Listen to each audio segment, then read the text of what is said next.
ಕನ್ನಡಿಗ channel ವೈಟಿಯಿಂದ doctor S S Talluru ಮಾಡುವ ವಂದನೆಗಳು. ಸ್ನೇಹಿತರೆ, ತಮ್ಮೆಲ್ಲರಿಗೂ ಸ್ವಾಗತ. ನಾನಿವತ್ತು ತಮ್ಮ ಗಮನಕ್ಕೆ ತರಬೇಕಾದಂಥ ವಿಷಯವೇನೆಂದರೆ, ಇವತ್ತು ಬರ್ತಿರ್ತಕ್ಕಂಥ ಸಂಚಿಕೆ ನಿಜವಾಗಿಯೂ ನಮ್ಮ ಕರ್ನಾಟಕದ ಒಂದು ಜಿಲ್ಲೆಯಲ್ಲಿ ನಡೆದಿರ್ತಕ್ಕಂಥ ಒಂದು ಘಟನೆ.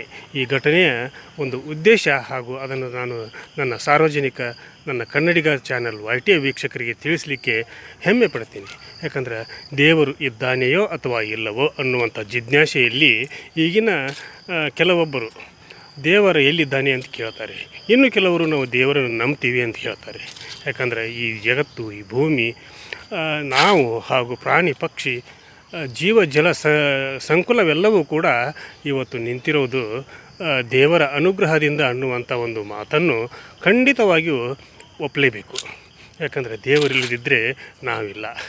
ದೇವರು ಇದ್ದಾನೆ ಅಂತಲೇ ನಾವು ಎಲ್ಲ ಇದ್ದೇವೆ. ಆದರೆ ದೇವರನ್ನು ಯಾರೂ ಕಂಡವರಿಲ್ಲ. ಕಂಡವರು ಹಲವರಿದ್ದಾರೆ. ಅದು ದೇವರ ಒಂದು ಪವಾಡದ ರೂಪದಲ್ಲಿ ನಾವು ಅವರನ್ನು ನೋಡ್ತಾ ಇದ್ದೇವೆ.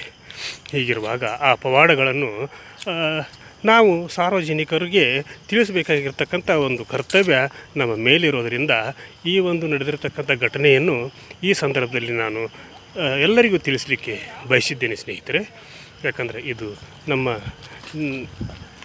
ಕರ್ನಾಟಕದ ಕುಷ್ಟಗಿ ತಾಲೂಕು, ಅಂದ್ರೆ ಕೊಪ್ಪಳ ಜಿಲ್ಲೆಯ ಕುಷ್ಟಗಿ ತಾಲೂಕಿನ ಒಂದು ಕುಟುಂಬಕ್ಕೆ ದೇವರು ಕಾಪಾಡಿದ ಒಂದು ವಸ್ತುಸ್ಥಿತಿ ಸತ್ಯ ಘಟನೆಯನ್ನು ಆಧರಿಸಿದ ಒಂದು ಸಂಚಿಕೆಯನ್ನು ನಾನು ಈ ಸಂದರ್ಭದಲ್ಲಿ ಪ್ರಸ್ತುತಪಡಿಸ್ತಾ ಇದ್ದೇನೆ. ಕನ್ನಡಿಗ ಚಾನಲ್ ವೈಟಿ ಇದು ನಿಮ್ಮೆಲ್ಲರ ಚಾನಲ್ಲು, ಸಮಸ್ತ ಕನ್ನಡಿಗರ ಚಾನಲ್ಲು. ಕನ್ನಡಿಗ ಚಾನಲ್ ವೈಟಿಗೆ ಇಲ್ಲಿಯವರೆಗೆ ಯಾರು ಸಬ್ಸ್ಕ್ರೈಬ್ ಮಾಡಿಲ್ವೋ ಈಗಲೇ ಎಲ್ಲರೂ ಕೂಡ ಸಬ್ಸ್ಕ್ರೈಬ್ ಮಾಡಿರಿ, ಶೇರ್ ಮಾಡಿರಿ, ಲೈಕ್ ಮಾಡಿರಿ, ನಿಮ್ಮ ಕಮೆಂಟನ್ನು ಕೂಡ ನನ್ನ ಜೊತೆಗೆ ಹಂಚ್ಕೊಳ್ತೀರಾ ಅಂತ ಹೇಳ್ತಾ ಇವತ್ತಿನ ಸಂಚಿಕೆಯನ್ನು ನಾನು ಪ್ರಾರಂಭ ಮಾಡ್ತಾ ಇದ್ದೇನೆ. 2015 ಜುಲೈ 8ರಂದು ನಡೆದಿರತಕ್ಕಂಥ ಈ ಪವಾಡದ ಒಂದು ವಿಷಯವಾಗಿ ಇವತ್ತಿನ ಸಂಚಿಕೆಯಲ್ಲಿ ನಾನು ಮಾತಾಡ್ತಾ ಇದ್ದೇನೆ.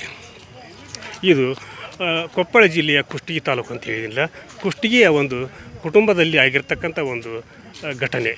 ಈ ಘಟನೆಯನ್ನು ನಾವು ಅವಲೋಕನ ಮಾಡಿದಾಗ ಆ ಕುಟುಂಬವು ಕೂಡ ಪ್ರತಿ ವರ್ಷ ಆ ಒಂದು ದೇವಸ್ಥಾನಕ್ಕೆ ಹೋಗ್ತತಿ. ಆಮೇಲೆ ಅವರು ಹೋಗಿ ತಮ್ಮ ಹರಕೆಯನ್ನು ತೀರಿಸಿಕೊಂಡು ಬರ್ತಿರ್ತಕ್ಕಂಥದ್ದು ಕೂಡ ವಾಡಿಕೆ.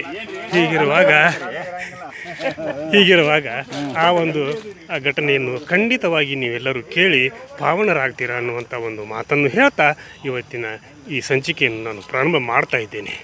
2015 ಜುಲೈ 8ರಂದು ನಡೆದಿರ್ತಕ್ಕಂಥ ಈ ಘಟನೆ ನಿಜಕ್ಕೂ ಕೂಡ ಮೈ ಜುಮ್ಮೆನ್ನಿಸುವಂಥ ಒಂದು ಘಟನೆ ಅಂತಲೇ ನಾನು ಭಾವಿಸ್ತೀನಿ. ಕೊಪ್ಪಳ ಜಿಲ್ಲೆಯ ಕುಷ್ಟಗಿಯ ಪಟ್ಟಣದ ಒಂದು ಕುಟುಂಬ.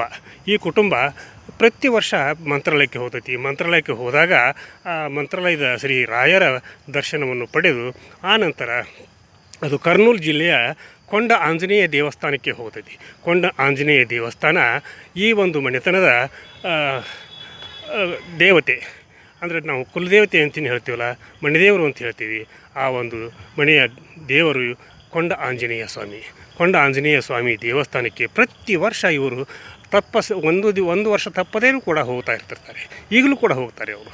ಹೀಗಿರುವಾಗ 2015ರಂದು ನಡೆದಿರ್ತಕ್ಕಂಥ ಈ ಘಟನೆ ನಿಜಕ್ಕೂ ಕೂಡ ರೋಮಾಂಚನ ಹಾಗೂ ಆಶ್ಚರ್ಯವನ್ನು ತರ್ತಿರ್ತಕ್ಕಂಥ ಹಾಗೂ ದೇವರ ಮೇಲೆ ನಂಬಿಕೆಯನ್ನು ಉಳಿಸಿಕೊಳ್ಬೇಕಾಗಿರ್ತಕ್ಕಂಥ ಒಂದು ಘಟನೆ ಅಂತಲೇ ನಾನು ಭಾವಿಸ್ತೀನಿ. ಹೀಗಿರುವಾಗ ಕೊಪ್ಪಳ ಜಿಲ್ಲೆಯ ಕರ್ನೂಲು ಜಿಲ್ಲೆಯ ಪಕ್ಕದಲ್ಲಿಯೇ ಒಂದು ಹಂಡ್ರಿ ನದಿ ಅಂತೇಳಿ ಒಂದು ನದಿ ಇದೆ. ಈ ನದಿಗೆ ಒಂದು ಸೇತುವೆಯನ್ನು ಕೂಡ ಈಗ 30 ವರ್ಷಗಳ ಹಿಂದೆ ಕಟ್ಟಿಸಿರ್ತಕ್ಕಂಥ ಒಂದು ಘಟನೆಯನ್ನು ನಡೆದಿದೆ. ಹೀಗಿರುವಾಗ ಇತ್ತೀಚಲಾಗಿ ಅದು ಸಾರ್ವಜನಿಕರಿಗೆ ಉಪಯೋಗವಾಗದೇ ಇರತಕ್ಕಂಥ ಒಂದು ಸೇತುವೆಯಾಗಿ ಪರಿಣಮಿಸಿರುವುದರಿಂದ ಅಲ್ಲಿ ವಾಹನ ಸಂಚಾರವನ್ನು ಅಲ್ಲಿಯ ಸರ್ಕಾರ ಹಾಗೂ ಜಿಲ್ಲಾಡಳಿತ ನಿಷೇಧ ಮಾಡಿರ್ತಕ್ಕಂಥದ್ದು ಕೂಡ ವಾಸ್ತವ. ಹೀಗಿರುವಾಗ ಈ ಒಂದು ಕುಟುಂಬ ಮಂತ್ರಾಲಯದ ಶ್ರೀ ರಾಘವೇಂದ್ರರ ದರ್ಶನವನ್ನು ಪಡೆದು ಆ ಒಂದು ದೇವಸ್ಥಾನಕ್ಕೆ ಹೋಗ್ತಾರೆ. ಹೋಗಿ ಅಲ್ಲಿ ಕೊಂಡ ಆಂಜನೇಯ ದೇವಸ್ಥಾನ, ಆ ದೇವಸ್ಥಾನಕ್ಕೆ ಹೋಗಿ ಪೂಜೆ ಪುನಸ್ಕಾರಗಳನ್ನು ಮಾಡಿ ಇನ್ನೇನು ತಾವು ತಂದಿರತಕ್ಕಂಥ ಪ್ರಸಾದವನ್ನು ಸ್ವೀಕಾರ ಮಾಡಿ ಮತ್ತೆ ತಮ್ಮ ಊರಿಗೆ ಬರಬೇಕಾಗಿರ್ತಕ್ಕಂಥ ಒಂದು ಕಾರ್ಯಕ್ರಮವೂ ಕೂಡ ಅವರಲ್ಲಿ ಕಾರ್ಯಕ್ರಮವಾಗಿರುತ್ತದೆ. ಹೀಗಿರುವಾಗ ಆ ಕಾರ್ಯಕ್ರಮದ ಅನುಸಾರವಾಗಿ ಅವರು ಅಲ್ಲಿ ಹೋಗ್ತಾರೆ, ದೇವರ ದರ್ಶನವನ್ನು ಪಡಿತಾರೆ. ಆಮೇಲೆ ಅದೇ ಒಂದು ಸೇತುವೆಯ ಮಧ್ಯಭಾಗದಲ್ಲಿ ಬಂದು ಕುಳಿತಿರ್ತಾರೆ. ಕುಳಿತಿರುವಾಗ ಆ ತುಂಬಿ ಹರಿತಿರ್ತಕ್ಕಂಥ ಮಂಡ್ರಿ ನದಿಗೆ ಆ ಸೇತುವೆಯನ್ನು ನಿರ್ಮಾಣ ಮಾಡಿರ್ತಕ್ಕಂಥ ಒಂದು ಸೇತುವೆ. ಹೀಗಿರುವಾಗ ಆ ಸೇತುವೆ ಶಿಥಿಲವಾಗಿರ್ತಕ್ಕಂಥ ಸೇತುವೆಯಾಗಿತ್ತು. ಹೀಗಿರುವಾಗ ಅಲ್ಲಿ ಬರ್ತಿರ್ತಕ್ಕಂಥ ಸಾವಿರಾರು ಭಕ್ತರು ಅದೇ ಒಂದು ಸೇತುವೆ ಮೇಲೆ ಸಂಚರಿಸಿ ದೇವರ ಒಂದು ದರ್ಶನವನ್ನು ಮಾಡಿ ಅದೇ ಸೇತುವೆ ಮೇಲೆ ಕುಳಿತುಕೊಂಡೇ ಅವರು ಪ್ರಸಾದವನ್ನು ಸ್ವೀಕಾರ ಮಾಡ್ತಿರ್ತಾರೆ. ಹೀಗೆ ಮಾಡ್ತಿರ್ತಕ್ಕಂಥ ಸಂದರ್ಭದಲ್ಲಿ ಇವರು ಕೂಡ ಅದೇ ಒಂದು ಸೇತುವೆಯ ಮಧ್ಯಭಾಗದಲ್ಲಿ ಹೋಗಿ ಪ್ರಸಾದವನ್ನು ಸ್ವೀಕಾರ ಮಾಡ್ತಿರ್ತಕ್ಕಂಥ ಸಮಯದಲ್ಲಿ ಅಲ್ಲಿಗೆ ಒಂದು ಕೋತಿ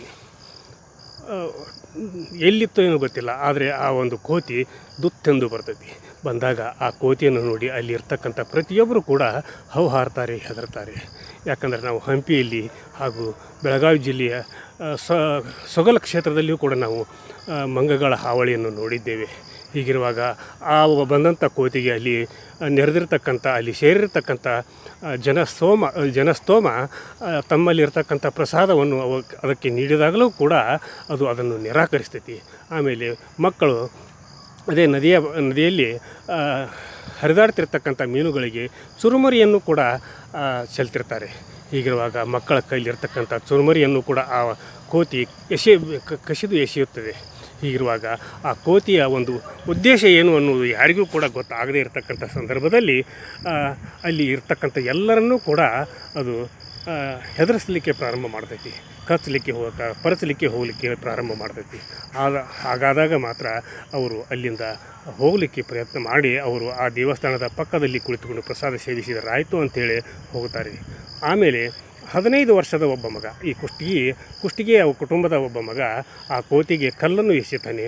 ಅದನ್ನು ಗಾಯಗೊಳಿಸ್ಬೇಕಂತೇಳಿ ಅವನು ಪ್ರಯತ್ನ ಮಾಡಿದರೂ ಕೂಡ ಅದು ದುರುಗುಟ್ಟಿ ನೋಡಿ ಅವನನ್ನು ಹೆದರಿಸಲಿಕ್ಕೆ ಪ್ರಾರಂಭ ಮಾಡ್ತೈತಿ. ಹೀಗಾದರೂ ಕೂಡ ಅವನು ಮತ್ತೆ ಕಲ್ಲನ್ನು ಎಸೆಯುವ ಪ್ರಸಂಗವನ್ನು ಮಾಡಿದಾಗ ಅದು ಅವನನ್ನು ತಪ್ಪಿಸಿಕೊಂಡು ಸ್ವಲ್ಪ ದೂರ ಹೋಗ್ತೈತಿ. ಹೋದಾಗ ಆ ಒಂದು ಪಕ್ಕದಲ್ಲಿ ಸೇತುವೆ ಏನಿದೆಯಲ್ಲ, ಆ ನಡುವೆ ಇರತಕ್ಕಂಥ ಮಗು ಆ ಸೇತುವೆ ಮೇಲಿಂದ ಕೆಳಗೆ ಬೀಳುವಂಥ ಸಂದರ್ಭವೂ ಕೂಡ ಬರ್ತೈತಿ. ಯಾಕಂದರೆ ಆ ಸೇತುವೆ ಅಲ್ಲಿಯೇ ಕುಸಿದು ಬೀಳ್ತೈತಿ. ಕುಸಿದು ಬಿದ್ದಾಗ ಎಲ್ಲರೂ ಕೂಡ ಸೇಫ್ ಆಗಿರ್ತಾರೆ. ಯಾಕಂದರೆ ಅವರು ದೇವಸ್ಥಾನದ ಪಕ್ಕದಲ್ಲಿ ಹೋಗಿ ಕುಳಿತಿರ್ತಾರೆ. ಹೀಗೆ ಕುಳಿತಿರ್ತಕ್ಕಂಥ ದೇವಸ್ಥಾನದ ಆವರಣದಲ್ಲಿ ಇರ್ತಕ್ಕಂಥ ಭಕ್ತಾದಿಗಳು ಬದುಕುಳಿತಾರೆ. ಆದರೆ ಆ 15 ವರ್ಷದ ಬಾಲಕ ಮಾತ್ರ ನೀರಲ್ಲಿ ಕೊಚ್ಚಿಕೊಂಡು ಹೋಗುವಂಥ ಒಂದು ಪ್ರಸಂಗವೂ ಕೂಡ ನಡೀತೈತಿ. ಹೀಗಿರುವಾಗ ಆ ಸಂದರ್ಭದಲ್ಲಿ ಎಷ್ಟು ಪ್ರಯತ್ನ ಮಾಡಿದರೂ ಕೂಡ ಆ ಬಾಲಕನನ್ನು ರಕ್ಷಿಸಲು ಅವರಿಗೆ ಸಾಧ್ಯ ಆಗದೇ ಇರತಕ್ಕಂಥ ಸಂದರ್ಭದಲ್ಲಿ ಅದೇ ಕೋತಿ ಬಂದು ಆ ಬಾಲಕನನ್ನು ಹಿಡಿದೆಳೆದು ರಕ್ಷಣೆಯನ್ನು ಮಾಡ್ತೈತಿ. ಹೀಗಿರುವಾಗ ಆ ಕೋತಿಯ ಒಂದು ದೇವರ ಸ್ವರೂಪವಾಗಿರ್ತಕ್ಕಂಥ ಆ ಕೋತಿಯನ್ನು ಎಲ್ಲರೂ ಕೂಡ ಭಕ್ತಿ ಭಾವದಿಂದ ನೆನಪು ಮಾಡಿಕೊಳ್ತಾರೆ. ಯಾಕಂದ್ರೆ ಅವರೆಲ್ಲರೂ ಕೂಡ ಅಲ್ಲೇ ಇದ್ದರೆ ನಾವೆಲ್ಲರೂ ಕೂಡ ನದಿ ಪಾಲಾಗ್ತಿದ್ದೀವಿ, ಆಮೇಲೆ ನಾವು ಕೂಡ ಸತ್ತು ಹೋಗ್ತಿದ್ದೀವಿ ಅನ್ನುವಂಥ ಒಂದು ಭಾವನೆಯು ಕೂಡ ಪ್ರತಿಯೊಬ್ಬರಲ್ಲೂ ಬರ್ತೈತಿ. ಹೀಗಿರುವಾಗ ಆ ಒಂದು ಕೋತಿ ಆ ಬಾಲಕನನ್ನು ನೀರಿನೊಳಗೆ ಧುಮುಕಿ ತನ್ನ ಕೈಯಿಂದ ಆ ಬಾಲಕನ ಕೈಯನ್ನು ಹಿಡಿದೆಳೆದು ತಂದು ಸೇತುವೆ ಮೇಲೆ ಅದು ಹಾಕ್ತೈತಿ. ಹೀಗಿರುವಾಗ ಆ ಬಾಲಕ ಸ್ವಲ್ಪ ಪ್ರಜ್ಞಾಹೀನ ಸ್ಥಿತಿಯಲ್ಲಿ ಇದ್ದರೂ ಕೂಡ ಅಲ್ಲಿ ಇರ್ತಕ್ಕಂಥ ಸಾರ್ವಜನಿಕರು ಆ ಮಗುವನ್ನು 15 ವರ್ಷದ ಬಾಲಕನನ್ನು ಅವರು ನೀರನ್ನು ಹೊರಗೆ ತೆಗೆದು ಅದನ್ನು ಬದುಕುಳಿಸುವಂಥ ಪ್ರಯತ್ನವನ್ನು ಮಾಡ್ತಾರೆ.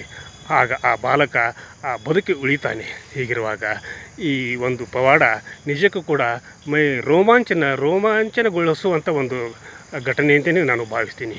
ಯಾಕಂದರೆ ಇದು ಅಂತಿಂಥ ಘಟನೆಯಲ್ಲ. ಯಾಕಂದರೆ ಸಾವಿರಾರು ಜನರ ಪ್ರಾಣ ರಕ್ಷಣೆಯನ್ನು ಮಾಡಿರ್ತಕ್ಕಂಥ ಆಂಜನೇಯ ಸ್ವಾಮಿ ಅದು ಕೋತಿಯ ರೂಪದಲ್ಲಿ ಬಂದು ಜನರ ಪ್ರಾಣವನ್ನು ರಕ್ಷಣೆ ಮಾಡಿದ. ಹಾಗೂ ಬಾಲಕ ಇನ್ನೇನು ಕೊಚ್ಚಿ ಹೋಗಿ ಅವನು ನೀರು ಪಾಲಾಗಿರ್ತಕ್ಕಂಥ ಒಂದು ಬಾಲಕ ಸಾಯ್ತಿರ್ತಕ್ಕಂಥ ಸಮಯದಲ್ಲಿ ಆ ಬಾಲಕನನ್ನು ರಕ್ಷಣೆ ಮಾಡಿರ್ತಕ್ಕಂಥದ್ದು ಕೂಡ ಕೋತಿಯೇ. ಹೀಗಿರುವಾಗ ಆ ಕೋತಿಗೆ ನಾವು ಕೋತಿ ಅನ್ನಬಾರದು. ಯಾವಾಗಲೂ ಕೂಡ ಅವನು ಶ್ರೀರಾಮನ ಒಂದು ಭಕ್ತ, ಶ್ರೀ ಆಂಜನೇಯ ಸ್ವಾಮಿ ಅಂತಲೇ ನಾವು ಭಾವಿಸ್ತೀವಿ. ಹೀಗಿರುವಾಗ ಯಾವತ್ತೂ ಕೂಡ ದೇವರನ್ನು ನಾವು ಯಾವತ್ತೂ ಕೂಡ ಅಲ್ಲಗಳೆಯಬಾರದು. ದೇವರು ಇದ್ದಾನೆ ಅಂತಲೇ ನಾವೆಲ್ಲರೂ ಕೂಡ ಇದ್ದೇವೆ ಅನ್ನುವಂಥ ಮಾತನ್ನು ಈ ಸಂದರ್ಭದಲ್ಲಿ ನಾನು ಮತ್ತೊಮ್ಮೆ ಹೇಳ್ತಾ ಈ ಸಂಚಿಕೆಯನ್ನು ಮುಗಿಸುವುದಕ್ಕಿಂತ ಪೂರ್ವದಲ್ಲಿ ಈ ನಿಮ್ಮ ಸಂಚಿಕೆ ನಿಮಗೆ ಇಷ್ಟವಾಗಿದ್ದರೆ ನಿಮ್ಮ ಬಂಧುಗಳಿಗೆ, ಸ್ನೇಹಿತರಿಗೆ ಎಲ್ಲರಿಗೂ ಕೂಡ ತಲುಪಿಸುವಂಥ ಕಾರ್ಯವನ್ನು ಮಾಡ್ತೀರಾ ಅಂತ ಹೇಳ್ತಾ ನಾಳಿನ ಸಂಚಿಕೆಯೊಂದಿಗೆ ತಮ್ಮ ಜೊತೆಗೆ ಹಾಜರಾಗ್ತೀನಿ. ಅಲ್ಲಿಯವರೆಗೂ ನನ್ನ ನಮಸ್ಕಾರ.